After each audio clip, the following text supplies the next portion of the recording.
3 రోజుల పాటు ఇక్కడ ఏర్పాటు చేసినటువంటి తిరుమల తిరుపతి దేవస్థానం పాలక మండలి అధ్యక్షులు శ్రీ భూమన కరుణాకర్ రెడ్డి గారిని, అలాగే కార్యనిర్వహణ అధికారి శ్రీ ధర్మారెడ్డి గారిని అభినందిస్తూ చాలా అద్భుతమైనటువంటి కార్యక్రమం ఇవాళ మనం వాటి నుండి 3 రోజుల పాటు ఇక్కడ చేసుకుంటూ ఉన్నాం. ఇవాళ ప్రపంచవ్యాప్తంగా మన హిందూ ధర్మం అనేటువంటిది వ్యాప్తి చెందుతూ ఉన్నది. కొన్ని చోట్ల ఒక చిన్న విషయం మనం చెప్పుకోవాలి ఏంటంటే, ధర్మానికి గ్లాని కలుగుతున్నది, మన ధర్మం దెబ్బతినిపోతున్నది అనేటువంటి బాధ ఉంది. కానీ ఒక్క విషయాన్ని మనం గమనించండి, ప్రధానమైనటువంటి విషయాన్ని. రోజు రోజుకు తిరుమలలో స్వామిని దర్శించేటువంటి భక్తులు పెరుగుతున్నారు, కానీ ఎప్పుడూ తగ్గటం లేదు.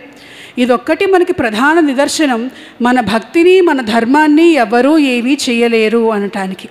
అయితే భావితరాల వాళ్ళకి మనం మన భక్తిని అందించడంలో ఇప్పటికే మనకి మిగిలినటువంటి అన్ని చోట్ల కంటే కూడా తిరుమల తిరుపతి దేవస్థానంలో ఎస్విబిసి అనేటువంటి దానికి ప్రత్యేకమైనటువంటి స్థానం మనకు కనిపిస్తున్నది.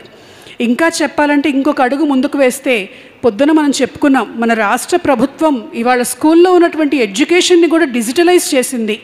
మన ప్రపంచం ఎలా ముందుకు వెళ్తున్నదో మన విద్యా విధానం అలానే ముందుకు వెళ్ళాలి. అలాగే మన ధర్మ మార్గం కూడా మనం కూడా డిజిటలైజ్ చేసుకోవాల్సినటువంటి అవసరం ఇవాళ మనకు కనిపిస్తూ ఉన్నది.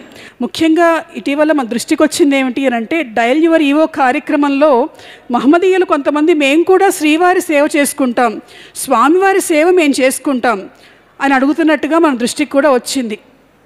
ఒక భక్తుడైతే స్వామివారికి సంబంధించినటువంటి అష్టపద్మ పాదదళ సేవ సంబంధించినటువంటి బంగారు పద్మములను స్వామికి సమర్పించడం అనేటువంటి విషయాన్ని కూడా మనం తిరుమల తిరుపతి దేవస్థానంలో మనం చూడొచ్చు.